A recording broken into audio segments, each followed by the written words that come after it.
Again, we are talking about the role of finance that's changing.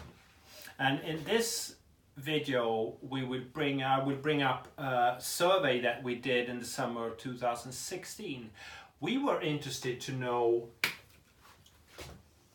about corporate treasurers in big organizations. They have very complex jobs and they have to have a very lateral thinking and understanding of finance.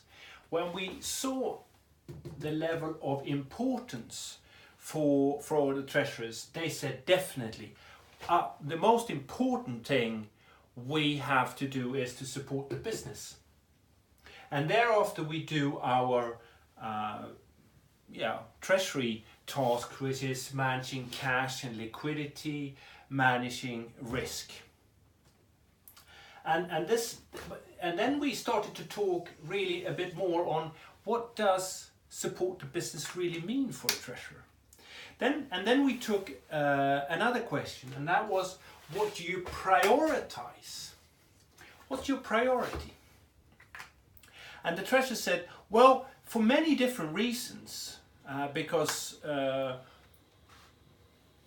is complex, because there are spread money all over the world in different legal entities and so forth. We have to prioritize cash management, liquidity. We have to prioritize risk management. And in our day-to-day operations, we cannot prioritize support the business. And then support the business came here. And this was something that we said, if it's important, why can't we prioritize it? So the will is there, but the ability to execute is not that high. And what was the reasons for that? So we delved deeper into this. The conclusions we had was that there were four reasons for this. The first one is obviously that the treasurer is overwhelmed, and everyone is overwhelmed, yes.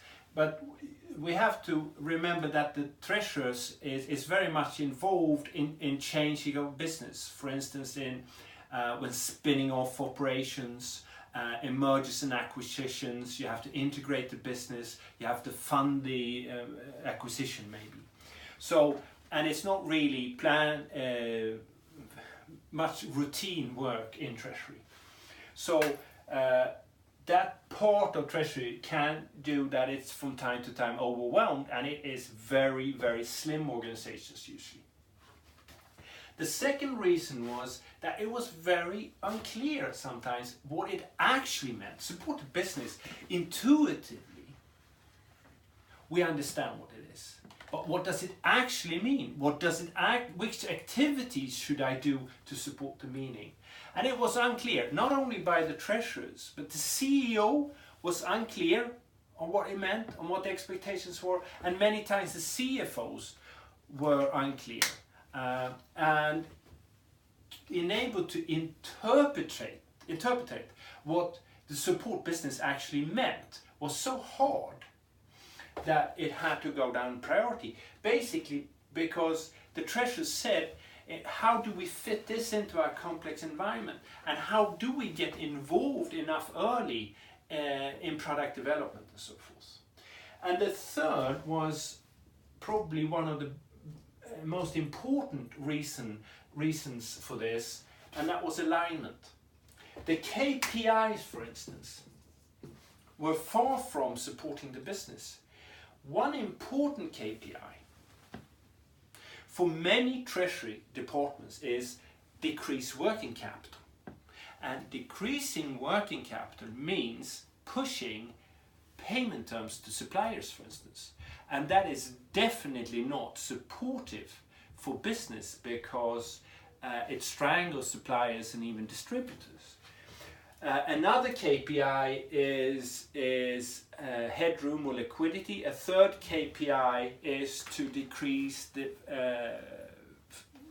consequences of FX volatility.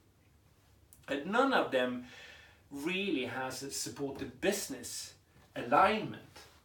So they're overwhelmed, they don't really understand what the CEO is saying, CFO means with it, and cannot transform it into the day-to-day operation of treasury, and they are followed up on KPIs that has nothing to do with supporting the business. And that eventually has led to, or it's also has led to the systems or platforms, IT systems, don't really, are really not able to map their activities into supporting the business. So it's quite obvious what has to be done. We need to understand what support the business means. We need to align the KPIs, and we need to implement proper systems for this.